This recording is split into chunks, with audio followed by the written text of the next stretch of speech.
As I approached the boys, Luke ran up to me, a broad, excited grin spreading across his face. "Oh, Mum, I'm so sorry," he said, throwing his arms around me. "I just had to come up here because I realised something last night after we talked. I theorised what the creature might be, why it's here, and I needed to know whether I'm right or not." "And were you?" I asked. "I'm not sure yet," Luke admitted, almost hesitating as he said it. "But I found something you should see. Come on." And with that, Luke started running off in the opposite direction, gesturing for Clyde and me to follow him. But I held back just for a second, just long enough to confirm my suspicions with the sat-nav. Luke was heading to the source of the original signal, back to where we thought he'd been all the time, back into the mountains. Maybe Clyde was right and he'd been up there before. Maybe he had dropped his phone. I just wasn't sure. After another 10 minutes of climbing the slopes, we reached a flat, rocky area halfway up the mountain. A perfect place to rest.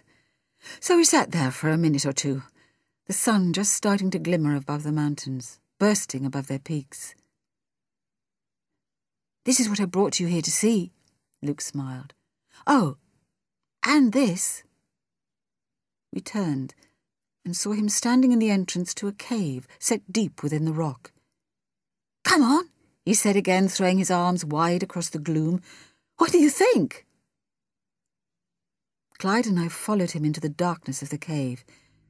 It was dank and cold, the rocky walls slimy to the touch, and the further we walked, the more I became aware of a light bleeding out from beneath the rock, seeping through the cracks, as though it was somehow emanating from within the mountain. Some kind of phosphorescence, perhaps. It was coupled with a gentle buzzing sensation, beating through the walls, the gentle, steady hum of technology. "Sarah Jane," Clyde yelled, "check out these walls!" I moved to where he was standing and ran the palm of my hand across the surface of the wall.